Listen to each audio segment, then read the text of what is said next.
E aí, pessoal, tudo bem? Começando mais um Pode Falar Moraes. E aí, tudo bem, Marcos? Tudo bem? Tudo bom? Certinho? Programa de fim de ano. Pois é. Vamos encerrar o ano com esse programa hoje. Último programa do ano. Fizemos um ano bastante agitado, né? Bem agitado. Na verdade, um ano mais que agitado, vamos dizer assim. Turbulento. Turbulento pessoalmente. Para mim, foi um ano difícil. Não falar que... Acho que 2004 tem sido o ano mais... 24. Imagina, vê se eu estou bem. Esse ano tem sido, acho que, o ano mais difícil da minha vida. Não foi um ano fácil aí. Fiquei afastado das gravações um tempo, um bom tempo, né? A gente faz, para quem não sabe, a gente grava vários programas consecutivos. E a gente tinha programas gravados, como a gente tem agora em estoque também de programas. Porque como eu ainda estou em tratamento, a gente nunca sabe... o dia seguinte. Então a gente acaba fazendo esses programas, deixando gravado, né? O famoso fica de gaveta. Fica na gaveta. E aí as pessoas vão usando isso. É o que dá para fazer, né? Pelo menos. Mas, assim, foi um ano, Marcos, 24, de muitas vitórias também. Então, assim, eu tive isso pessoal, com relação à minha saúde. Né? Vocês acompanharam, queria agradecer aqui todo mundo até... pelas mensagens, muita gente soube pelas redes, quando foi, só recapitulando sem querer ficar falando do assunto. Depois do carnaval, eu comecei a apresentar dores, né? E aí eu tive que fazer uma cirurgia gigantesca, que não estou ainda recuperado. E depois eu comecei um tratamento oncológico.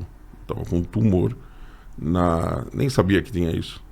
Na meninge da coluna, começou ali, pegou a região toda. Então, na L4, eu fiquei, passei um período, você muda, eu mudei.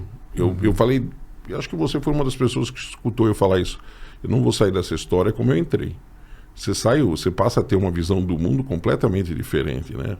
Você está parado e de repente batem na tua porta. Você abre a porta, é a morte que está atrás dela. E ela olha e fala, eu existo. Já aconteceu 2 vezes isso comigo, em termos de... É o segundo câncer que eu tenho.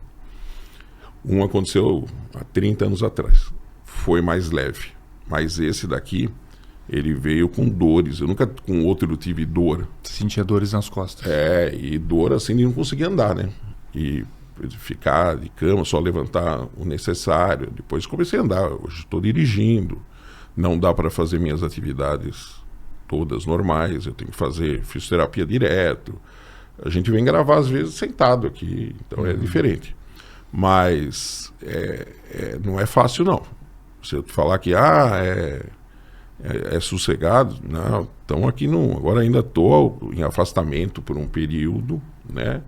Mas a gente volta, tem o tratamento, tiveram que mudar o tratamento. Então, assim, um ano bem complicado. Não foi um ano fácil.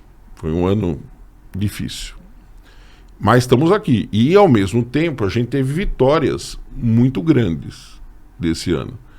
Né? Os programas que nós fizemos. Esse programa é o...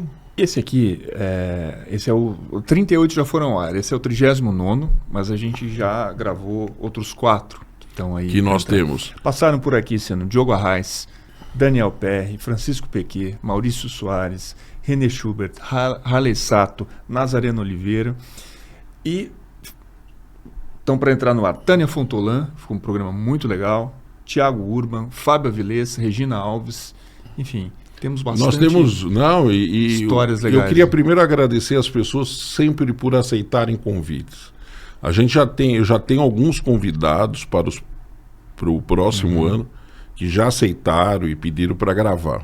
Né? Então, essas pessoas elas já se dispuseram a gravar.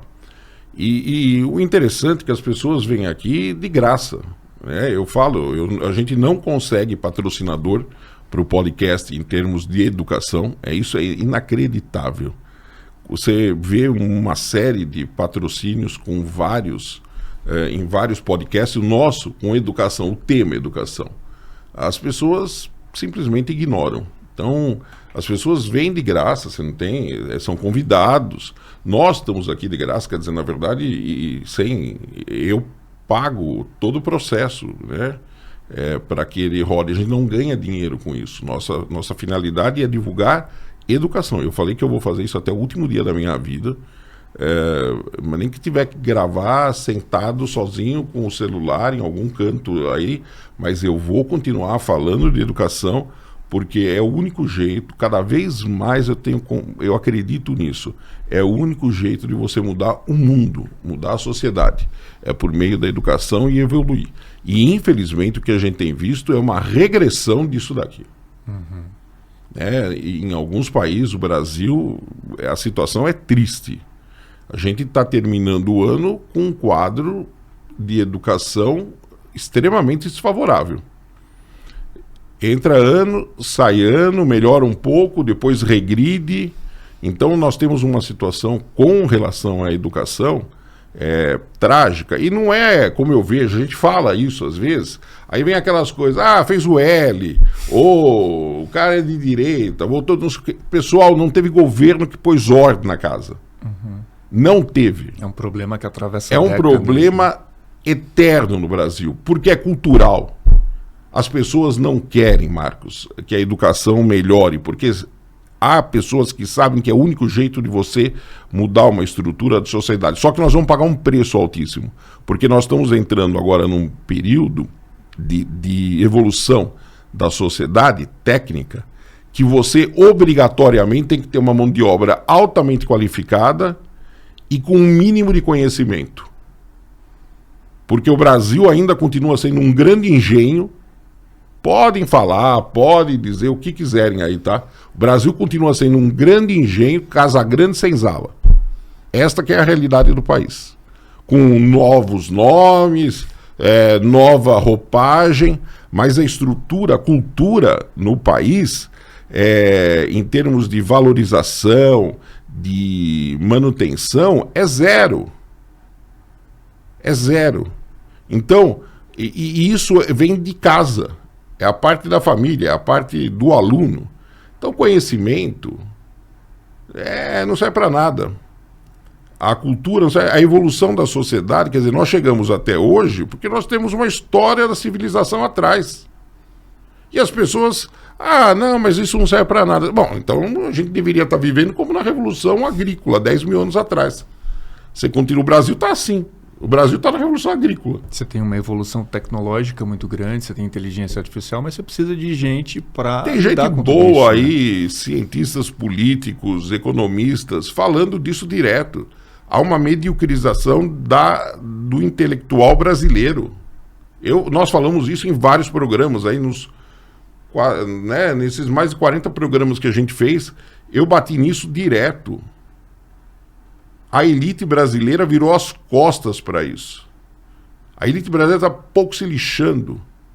Se as pessoas têm cultura e educação, não querem saber. Claro que tem exceções, porque você fala isso, aí o cara fala assim, eu não sou assim. Ainda bem que tem exceções. Ainda bem que tem exceções, né? Mas aí você também vê a mediocrização das pessoas que escrevem. Olha os comentários que aparecem. Aí você olha lá, você vê o cara lá falando lá, eu não sou assim. Tá bom, você não é assim. Mas o país, a estrutura é essa. Então, e aí tem coisas que não é o Moraes que está falando, não é o pessoal que veio aqui. Porque a gente propôs, ao longo desse ano, muitos temas, né? Lembra um pouco, Marcos, quais foram os temas? Olha, esse ano a gente falou de psicologia, socioemocional, sistemas de ensino, formação de professores, teve teatro, né, com Maurício Soares, o que tem isso a ver com educação, família, participação da família no ensino, celular nas escolas, avaliações internacionais, falamos bastante de avaliações internacionais, novo ensino médio, inteligência artificial. E, falando em avaliações internacionais, vamos a mais uma... Vamos terminar o ano com uma porrada? Para aqueles que falam que a educação está boa, dá uma olhada agora o que aconteceu. Brasil fica entre piores desempenhos em ranking global de matemática. É um estudo, ele é feito É um estudo chamado Tendências em Estudos Internacionais de Matemática e Ciências, é realizado pela Associação Internacional para Avaliação do Desempenho Educacional. Ela faz estudos em educação desde 1958, tem sedes na Holanda e na Alemanha, e o Brasil ficou na 55ª posição no ranking de conhecimentos de matemática para estudantes de 9 anos. Entre 58 países avaliados, o Brasil ficou à frente apenas do Marrocos, Kuwait e África do Sul na categoria. Quando você olha uma avaliação internacional, eu sempre falo que é uma auditoria externa. Está aí a realidade. O Brasil não consegue sair dos patamares. Nós fizemos um programa esse ano, foi no começo do ano lá, foi antes de eu me afastar. Nós fizemos um programa onde a gente falava que o Brasil, em termos de leitura, também aparecia entre os piores. Sempre na rabeira.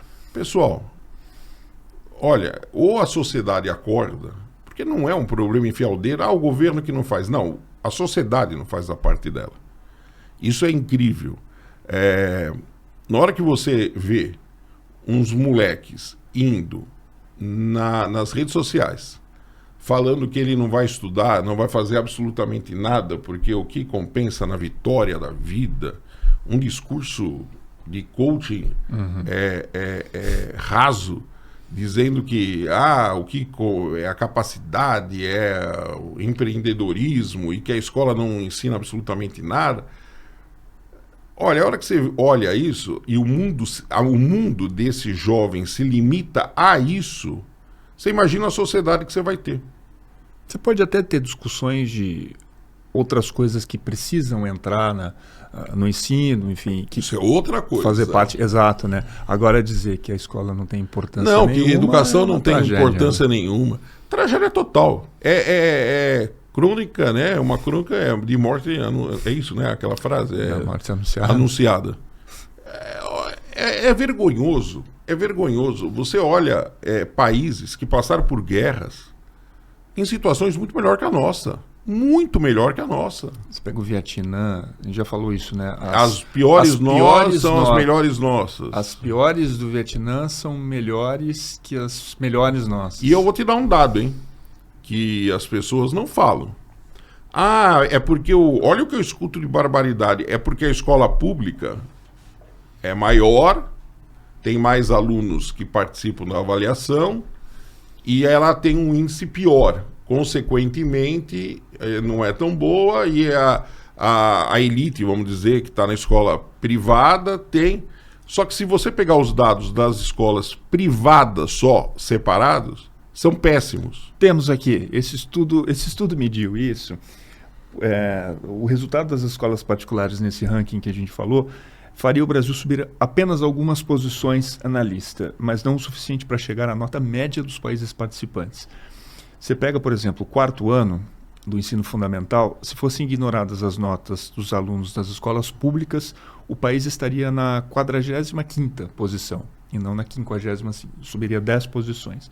Já no 8º ano, o país ficaria em 27º, 14 lugares acima da posição geral.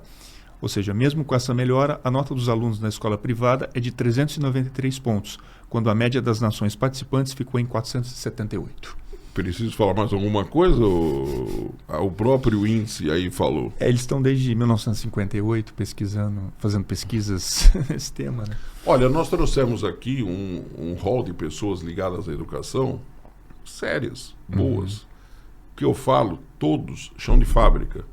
As pessoas que hoje estão até em cargos de gerenciais, executivos, mas que passaram pelo chão de sala de aula e há uma certa... O chão de escola. O chão de escola, né? É unânime isso entre todo mundo.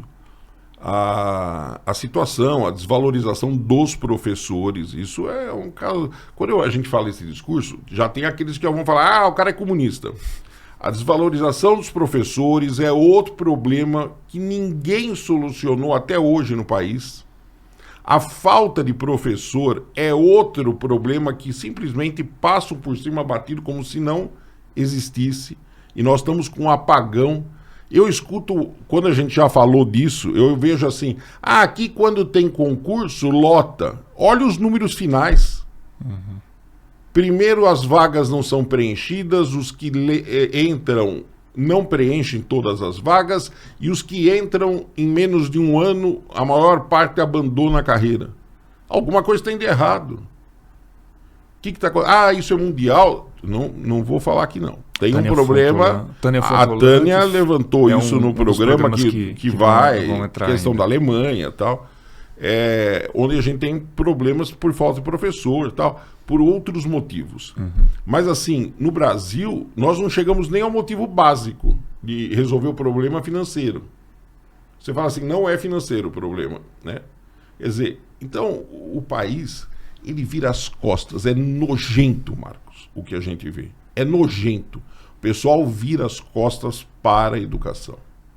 E nós, vou falar nós, professores, educadores, ficamos à mercê dessa situação toda.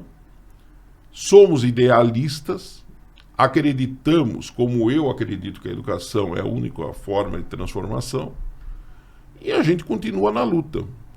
Então, é triste falar isso. A gente termina 2024 com essas informações que chegaram agora, no mês de dezembro, a gente termina de maneira triste. Mas a gente continua na luta.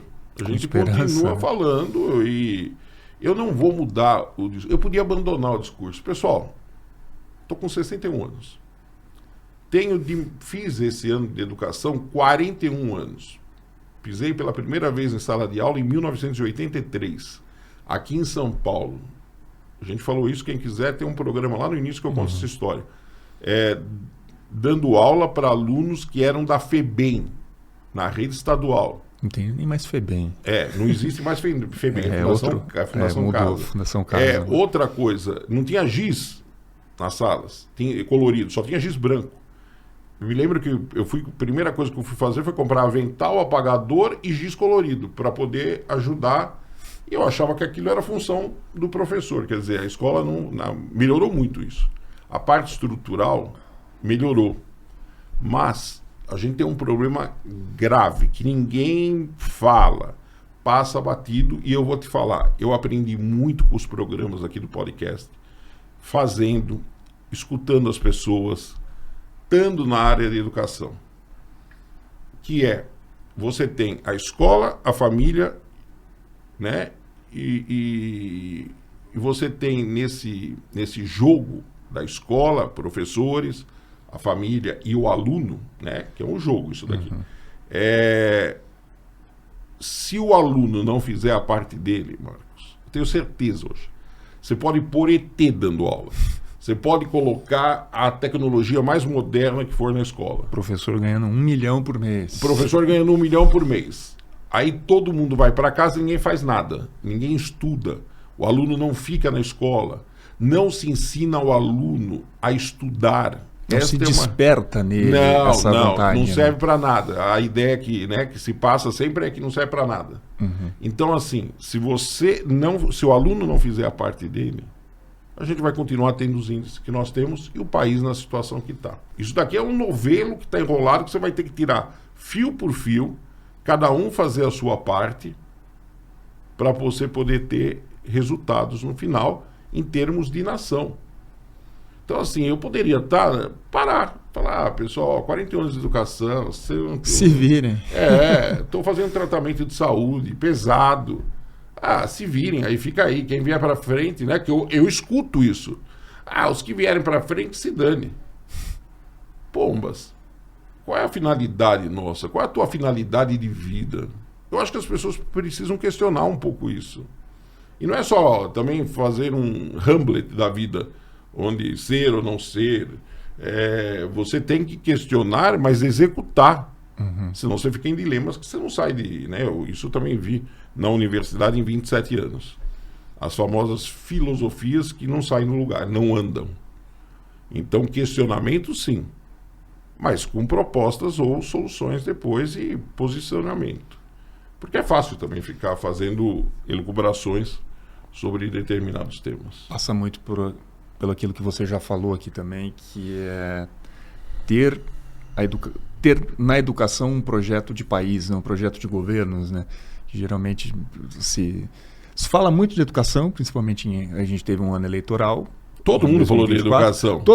Prioridade. Você olha os programas, você olha o plano de governo, você olha os discursos, é tudo prioridade. Mas na hora do vamos ver, você tem até algumas ações isoladas, mas você parece não ter um projeto que envolva todo mundo, que envolva a sociedade, que envolva a política.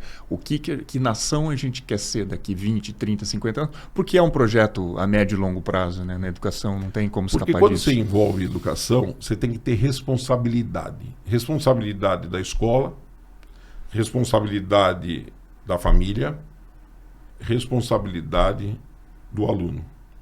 Falha isso. E assim, o que você tem fora desse tripé, joga contra. Então o menino vai para casa e você que é professor, você que é educador, sabe do que eu estou falando. Pergunta, você, né? Eu fiz essa semana aqui uma fala com alguns professores e perguntei, né? Assim, conversa. E aí? A família está apoiando? Você precisa ver a cara das pessoas. E quando se mete, na pandemia aconteceu muito disso, se mete de maneira errada. É a mesma coisa eu enfiar o dedo na cara dos médicos e querer editar a regra para médico em termos de saúde. A pandemia fizeram isso também. Fizeram isso também. Então, assim, a gente vive um momento onde tem uma frase em alemão, no começo do século XX, que eu aprendi com a minha família, essa frase, que em alemão se encaixa bem, sabe? Eu não sei aqui em alemão como era. Minha família falava essa frase do começo do século XX em alemão. Mas é assim, em português. Em briga de bar, depois que voa a primeira cadeira, ninguém sabe quem bebe e quem paga. Estou falando no começo do século XX. A primeira cadeira no Brasil já voou há muito tempo. Ninguém sabe quem bebe e quem paga. Então fica aquela coisa, um acusa o outro, todo mundo fala, né? E ninguém resolve nada. E a gente tem no Brasil, nesse xadrez, aí você tem outras complicações, né? Que eu lembro, o Halley Sato passou por aqui esse ano, e a gente falava de avaliações, e ele tocou num ponto importante, que é, a gente falou desse ranking aqui, tá, eu citei aqui que no 8º ano, a comparação na nota das escolas privadas com Portugal, quando você pega o contexto geral, incluindo privadas com públicas, tem um aluno da escola pública que não come, né? Que tem dificuldade para chegar na escola. Tudo isso impacta no aprendizado dele, que vai impactar na nota, que outros países talvez não tenham realidades distintas. Enfim, tem uma série de complicadores, né? Você tem, quando você fala em educação, você fala em problema social, você fala em distribuição de renda, você fala em habitação, você pode falar em... Ou seja, está tudo interligado. Né? Mas há fora tudo isso, e que colabora, hein? Isso deixa bem claro aqui, impacta. Você tem uma tradição no Brasil, infelizmente, de não se fazer nada. Eu contei, acho que eu contei em algum dos programas, Marcos, eu não lembro. Se eu contei, eu vou contar de novo a história. De uma aluna americana que veio, foi minha aluna na faculdade, na PUC, aqui em São Paulo, e eu dava aula no curso de turismo. E as pessoas, os meninos, as meninas, mas assim, eram maravilhosos, eram super legais, até hoje eu cruzo com eles por aí. E eu dava aula de ecoturismo para eles. E aí ela fazia turismo nos Estados Unidos e Nova York. Era neta de porto-riquenho.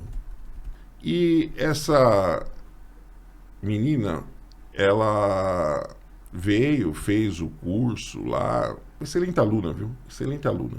Se destacava. Um dia ela chegou antes na sala de aula e só estava eu na sala de aula. Eu chegava bem antes na faculdade, a aula era à noite. E aí ela perguntou se ela poderia falar uma coisa para mim, mas que não era para eu ficar chateado.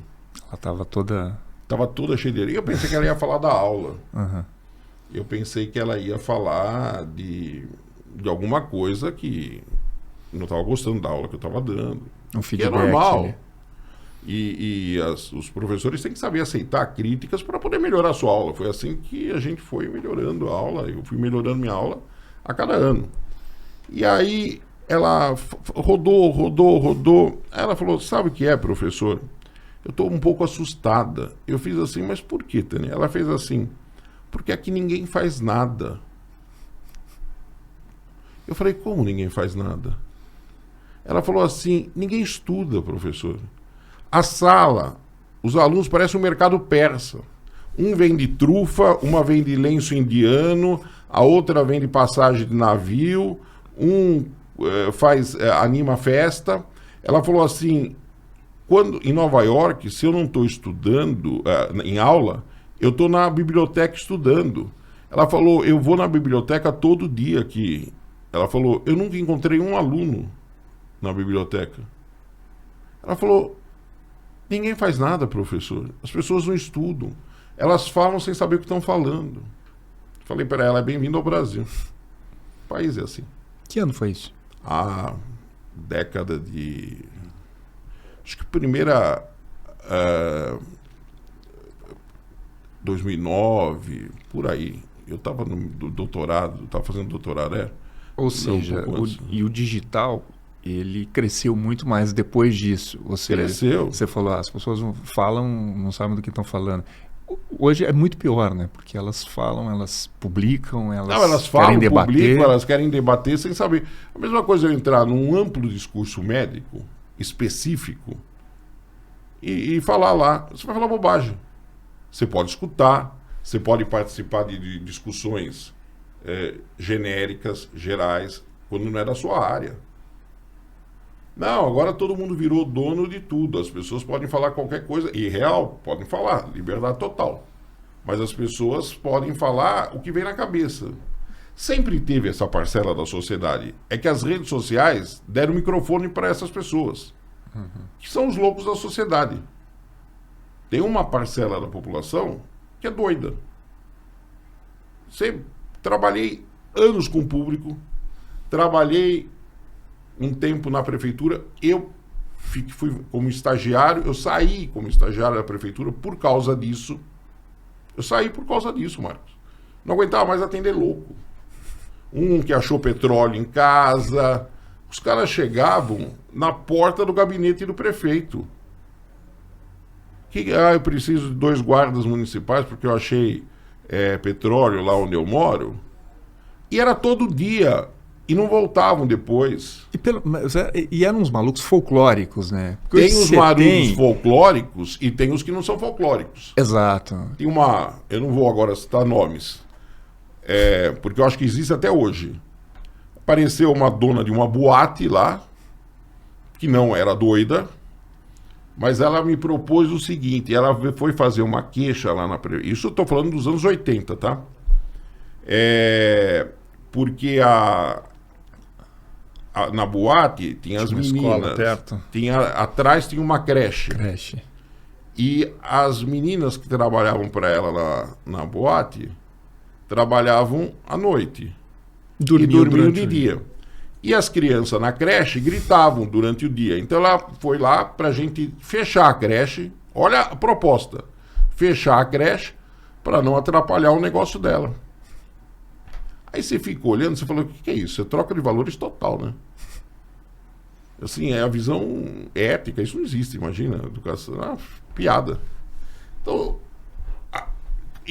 eu brinco, né? Algumas pessoas falam para mim, eu já tinha desistido. Eu fiz assim, mas a gente não pode desistir. Então, você vê, a gente está aqui com o podcast, a gente conseguiu pôr mais de 40 programas já no ar. A gente trouxe pessoas, as pessoas vêm porque acreditam nisso.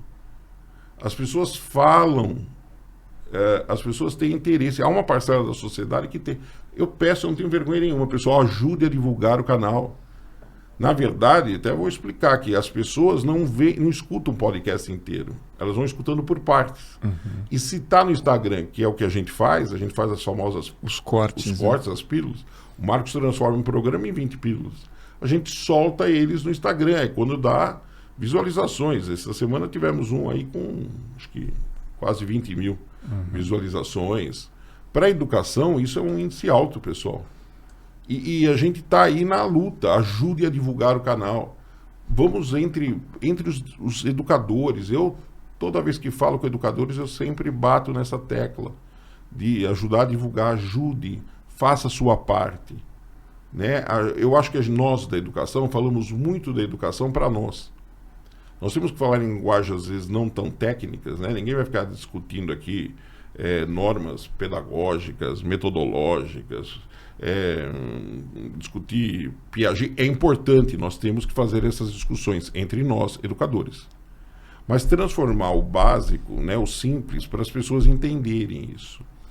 É uma coisa que eu sempre bati na universidade. A universidade vive encastelada. Ela tem que fazer ciência, tem hora que ela faz ciência para ela, porque é fundamental para poder dar base, mas ela tem que produzir também para fora. Não adianta ficar um universo paralelo, né, fechado como uma ostra. A universidade, isso, meus mais de 27 anos de universidade, como professor, eu sempre bati nisso. A universidade tem que sair do castelo. Né? Ela dialogar. Tem que dialogar, tem que mostrar o que está sendo feito. Não precisa mostrar tudo. Não vai mostrar estudos moleculares, que não sei o que lá. Isso fica para quem precisa dessa informação. Nós temos que gerar conhecimento.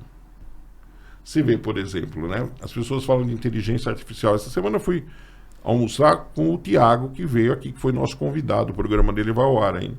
E a gente está falando de inteligência artificial. A inteligência artificial, ela é fantástica. Ela faz a ligação do que tem de conhecimento. Porém, quem produz o conhecimento é o ser humano. Uhum. E ele que alimenta de informações a inteligência artificial, que vai fazer o cruzamento de todas as informações que estão espalhadas por aí. Se você passa a viver numa bolha só da inteligência artificial, a civilização, se você não sabe o que é civilização, procura lá a definição. A civilização não vai evoluir. Ela não vai evoluir. Porque o que nós temos hoje de conhecimento é o acumulado ao longo do nosso processo histórico. Vamos pegar 10 mil anos de conhecimento e hoje você tem a inteligência artificial trabalhando com esse conhecimento. Só que para que haja um processo de evolução da sociedade, você tem que alimentar essa inteligência. Você tem que fornecer novos conhecimentos. E ela, por si só, ela não produz a novidade. Ela produz o que está produzido já. Ela mistura, ela cruza, ela te dá caminhos, ela faz você pensar diferente. Consulta com rapidez. Consulta com rapidez, é outro processo. Mas quem vai dar a base para poder evoluir é o ser humano. Pode ser que colocar um dia, criatividade, inventividade. Pode ser que um dia a gente consiga criar a inteligência artificial independente. Uhum. Aí, alguns dizem que é o fim da espécie. Mas você pode ter no futuro isso, mas hoje você não tem. Então, assim, você tem que produzir. Só que para produzir conhecimento, você tem que ter educação. O professor Mangabeira tem falado muito na internet isso. Eu, particularmente, discordo de algumas coisas que ele fala, mas isto eu tenho batido, né? Ele falou, olha, o Brasil hoje tem 2 problemas. Distribuição de renda, que é o principal problema do país, em termos de desigualdade social, que você tem tudo que acaba desencadeando uma série de coisas. E essa desigualdade social, que é uma das maiores do mundo, o Brasil carrega também esse fardo, é uma das maiores desigualdades sociais do mundo. Hoje você tem uma mediocrização do brasileiro, que não consegue acompanhar esse processo evolutivo. E nós vamos ficar para trás. Porque, de novo, não seremos nós que vamos alimentar a base da inteligência artificial. Hoje você precisa dos centros que produzem conhecimento. Então, você vê, é complicado. Eu sei que tudo isso que a gente fala é fácil falar. Mas se cada um de nós não fizermos a nossa parte, nós vamos continuar como uma boa parte dos países do mundo, onde também não se faz isso. E ficam parados no tempo e no espaço. O que você prevê aí para 2025? Eu acho que a gente vai passar momentos com relação à educação Eu acho que está tentando se acertar algumas coisas. O ensino médio, a gente viu isso. Vamos fazer um programa, Marcos, no próximo ano, mais detalhado do ensino médio, 1 ou 2 programas, para as pessoas entenderem o processo. A gente fez uma reforma que o particular conseguiu fazer e o público não conseguiu fazer. Voltamos atrás, o governo está propondo agora uma série de medidas para poder acertar isso. Então a gente vai ter um ano meio que de acertos. Acertos que eu digo tentando acertar os processos. Testes ali. Testes.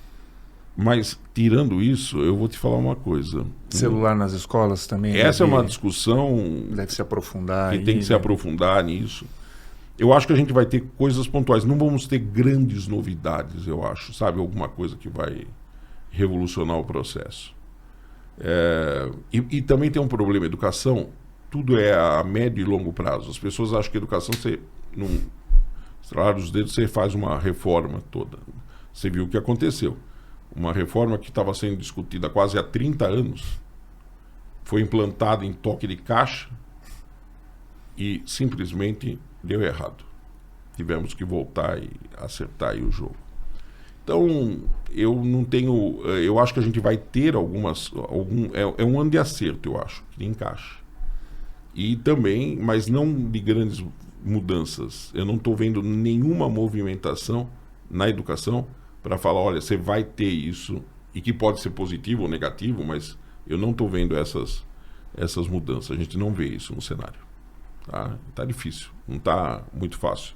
Então, mas eu torço aí para que as pessoas consigam fazer suas partes. Se todo mundo fizesse sua parte, se o brasileiro tivesse um pouquinho de bom senso, um pouquinho mais de bom senso, o país seria outro, seria fantástico.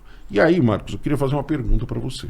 Eu vou virar aqui nesse programa final de ano aqui.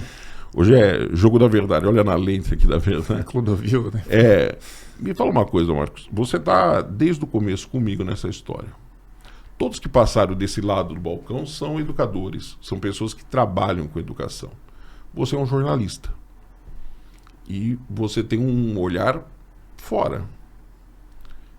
Como é que você viu essas pessoas? Como você vê essas pessoas na educação, não elas individualmente, mas assim, o educador é um idealista. Isso ficou marcado claramente nos programas. E detalhe, amam o que fazem. Isso é uma coisa que na educação eu acho que é muito importante. Você tem que amar, né? Não é vocação de fazer voto de pobreza, essas coisas. Estou falando de uma vocação mesmo, né? Todos mostraram muito isso. Mas eu queria escutar um pouquinho você. Isso é uma primeira pergunta. E a segunda pergunta que eu queria que você respondesse, porque vários de vocês já me fizeram essa pergunta. Quem é o Marcos? Todo mundo fala, olha, jornalista, ele faz o papel do âncora, ele faz o papel do contraponto, né? As pessoas sempre perguntam para mim assim também, ô Moraes, mas por que você não faz sozinho? Eu fiz você estava de férias, na verdade ele estava no Paraná resolvendo uns problemas, e eu fiquei e fiz a do professor Nazareno, que está no ar agora. E eu fiz a parte do marketing. Mas eu sempre falei desde o primeiro programa. Quando você fala sozinho, você precisa de contraponto, você precisa de uma caixa de ressonância. É muito fácil fazer discurso sozinho e falar bobeira aqui. O cara se empolga, todo mundo com o microfone na mão se empolga. E aí você precisa ter o contraponto da história, exatamente desse olhar de fora. Então, eu queria que você me respondesse primeiro. Vamos começar por aí. Você é jornalista, todo mundo sabe, Marcos, mas assim, você mora em 3 cidades, você faz uma série de trabalhos fora, né, que a gente sabe. Fala um pouquinho de você, Marcos. Hoje mais em São Paulo. Eu sou londrinense, né? Sou de Londrina. Muito tempo em Curitiba, e hoje entre Curitiba e São Paulo, mas sempre Londrina, porque a família está lá, né? Jornalista, formado pela UEL, e trabalhei sempre com TV, trabalhei com rádio, aí começa a surgir a internet. Você começou lá? Né? Comecei lá, 2004, 2005. Aí começa a internet, né? Aí você vai migrando para a internet. Trabalhei muito tempo com TV, com produção de vídeo e tal. E foi trabalhando com TV, com produção de vídeo, que eu comecei a trabalhar com educação. primeiro com uns projetos que eu viajava o Brasil para contar histórias de educação. Era um sistema de ensino que tinha um blog, e esse blog contava histórias de educação que aconteciam nas escolas conveniadas a esse sistema de ensino. E foi lá que eu tive nesse trabalho que eu tive o primeiro contato com a educação, e passou a ser, eu acho que o jornalista ele tem um propósito ali de informar e tal, de contar histórias, né, no dia a dia. E as histórias de educação, elas traziam junto um outro propósito, né? Porque acredito muito nisso que você falou. Se a gente quer transformar qualquer coisa, vai ser pela educação. E levar essas histórias e compartilhar essas histórias ainda é importante para inspirar, né? Para se mostrar. Eu conversei uma vez com a Daniela Arbex, que é jornalista, e ela tem livros sobre a história de não sei se é Brumadinho ou Mariana, agora, uma dessas tragédias. Ela começou com naquela época se chamava de hospício, né, em Minas Gerais, que ela contou a história. Eu lembro desse processo. E ela fez um sobre a Boate Kiss, que foi transformada em série pela Netflix. E ela, conversando com ela falou que seguiu esse caminho porque ela falou, a gente fala muito que no Brasil o Brasil não tem memória, mas a gente precisa registrar essas memórias para que elas sejam lembradas, né? Então eu acho que contar essas histórias de educação também vai por esse caminho, né? A gente precisa registrar essas histórias. Por que uma professora... Aí depois eu fui com outras séries, com outros projetos, continuei ouvindo professores. De uma série que eu criei para uma TV que a gente ouvia histórias de educação. O professor contando a história de vida dele. Por que ele escolheu a educação? Por que ele escolheu ser professor? Quais as inspirações? O que ele teve de positivo, de negativo na vida dele? Então, por que você vai numa escola lá do interior do Mato Grosso, que tem uma professora empolgada, que tem esse amor que você falou, né? Por que a história dela? Por que é legal contar a história dela? Porque ela pode inspirar um professor, motivadora, alguém que está lá no extremo do Rio Grande do Sul, ou no Acre, né? Então, acho que levar essas histórias é legal. Então, isso sempre me empolgou nesse projeto de educação. Aí a gente se conheceu e aí juntou... Eu queria deixar registrado aqui, o Marcos está comigo desde o começo, né? 2021 a gente começou 2021. Sem grandes interesses financeiros.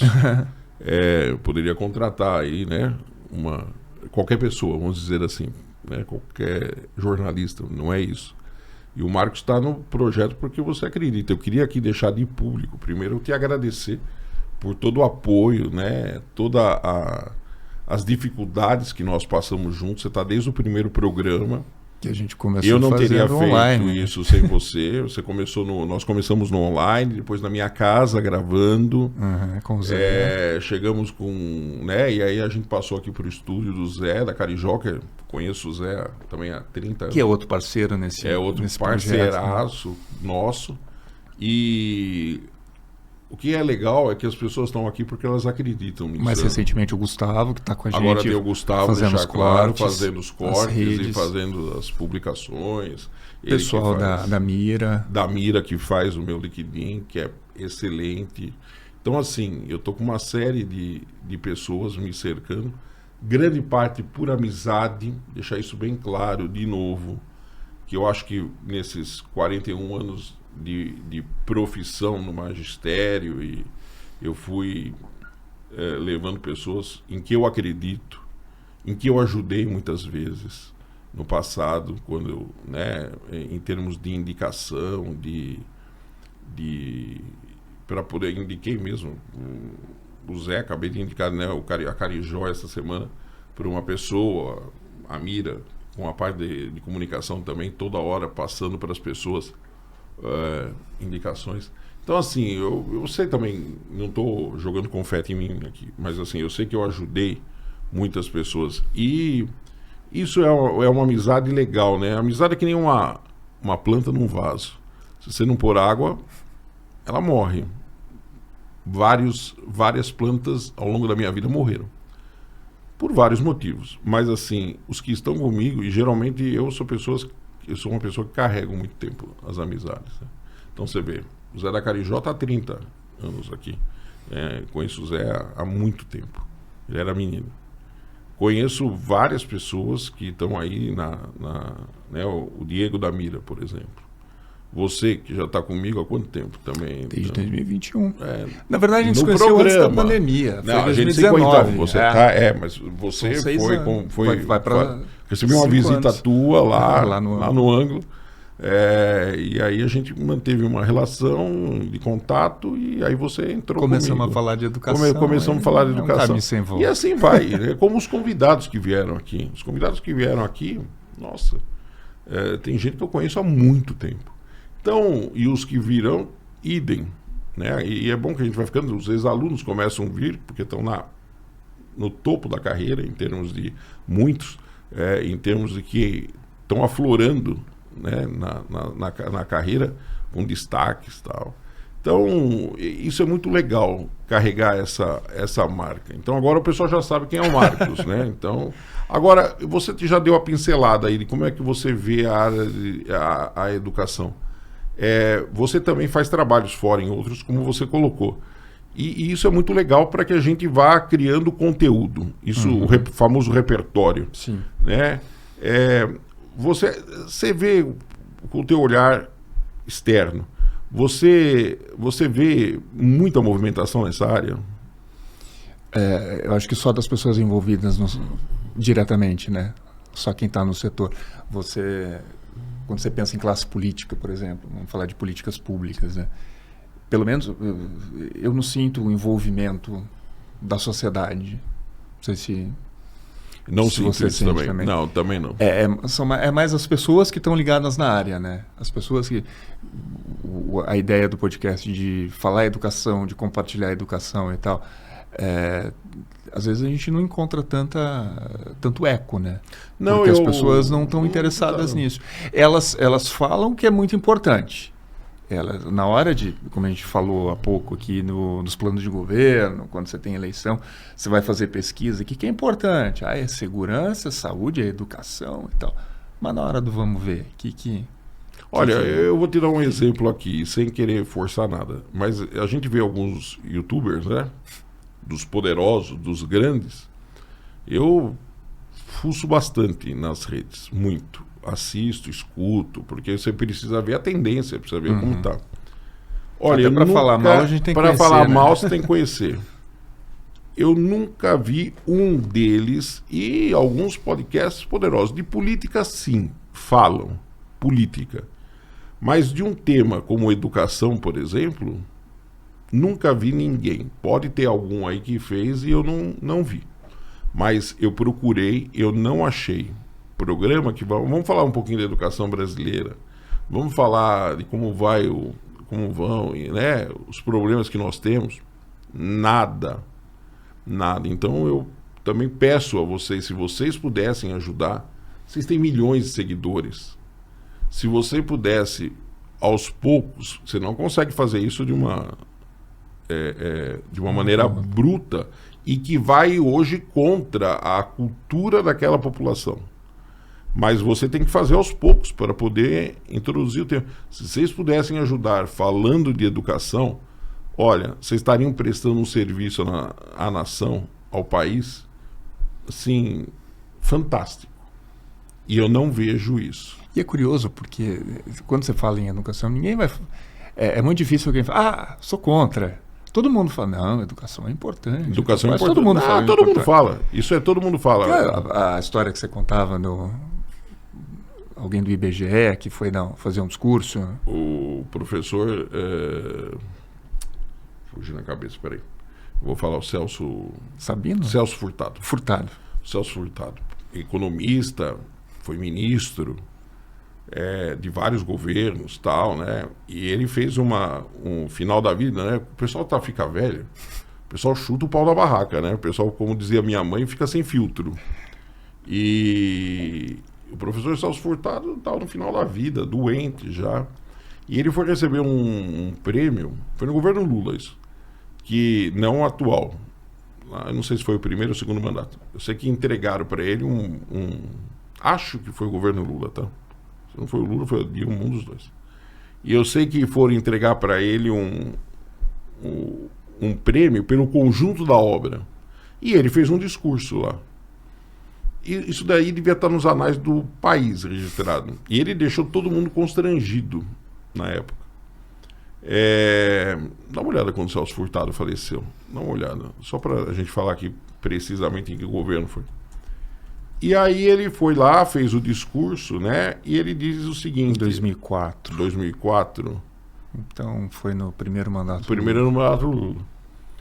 E foi no governo Lula, sim. Eu tenho quase certeza, porque o Lula acho que estava presente até. E aí ele diz o Celso Furtado o seguinte, que no Brasil não existe nenhum problema desconhecido. Concordo plenamente com o que ele falou. Não existe, Marcos, hoje. Você fala assim, ninguém sabia que a educação estava com problema, ninguém sabe que a educação está com problema, que a saúde está com problema. São problemas todos conhecidos. Você pode ter um detalhezinho ou outro que você precisa ajustar. Mas todo é conhecido. Ele disse isso. E é verdade o que ele disse. Aí ele dizia o seguinte, que todos os problemas estão numericamente levantados e mapeados. Ele estava no IBGE. E é verdade. Você quer saber onde tem o pior índice de alfabetização? Você quer saber aonde você tem os melhores resultados? Está tudo lá. Tudo numericamente. O Brasil faz um censo muito bem feito. Quase que arrebentaram com o último censo, deixar isso bem claro. Né? Mas o Brasil faz censos muito bons. E aí, não com a quantidade que deveria ser feito, porque é muito caro fazer um censo. Você tem outras pesquisas, PNAD contínua? Você tem várias que completam, mas o censo é muito importante. Mas tem várias. O Brasil faz um trabalho nesse ponto e também são abnegados aí que fazem isso. E aí ele fala, olha, está tudo levantado e numericamente. Então, assim, todo mundo sabe os problemas, ele diz, nós temos tudo isso mapeado e levantado. Aí ele diz assim, todo mundo fica indignado. E é verdade. Assista o período eleitoral que o pessoal fala. A educação não pode continuar como está, a saúde não pode... Todo mundo fala. Todo mundo. E aí ele olhou para a cara da plateia e disse o seguinte, e aí todo mundo fala e todo mundo vai para a sua casa. Muito obrigado. E fechou o discurso. Ninguém faz nada. Ninguém faz nada. Essa que é a grande verdade no país. Falar que você tem... E é histórico isso, né? É histórico. Se você levantar a história do país e for analisando, você vai ver. Nós temos muito hoje uma roupagem diferente, de novo, eu vou falar o que eu falei agora no começo do nosso programa. Nós temos uma roupagem diferente, uma língua diferente, mas a estrutura do país pouco mudou. Pouco mudou. Teve uma época que a indústria passou o agro e estava com uma vantagem muito grande. Hoje a indústria perdeu novamente para o agro. O Brasil voltou a ser um país do século XVI. Essa que é a realidade nossa.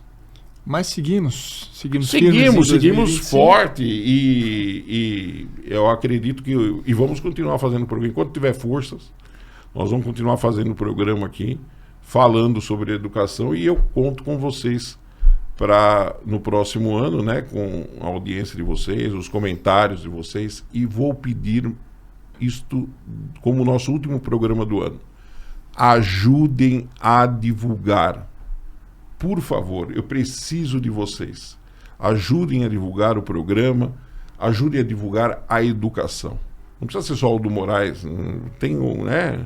Descobre aí outras coisas, ajudem a divulgar. E vocês, os youtubers poderosos do país, que eu digo, né? Vocês poderiam dedicar um pouco um programa, um tempo, para vocês poderem começar a bater nesses temas, para a gente poder alterar a situação, a sociedade, criar uma nova cultura nesse país. Plantem uma semente, né? Plantem uma semente. Estou propondo isso aqui. Marcos, queria agradecer você pelo companheirismo. Valeu. Por tudo que a gente passou nesse tempo junto, isso aí. Que a gente passa, né? Queria agradecer profundamente por você e que a gente continue aqui nos nossos programas. Isso aí. 2025 a gente vem com tudo. 2025 aí. Estamos com força. Valeu. Valeu. Obrigado, Moraes. Obrigado a você também, que esteve com a gente aí esse ano. Fique ligado nas novidades e até a próxima. Tchau, tchau.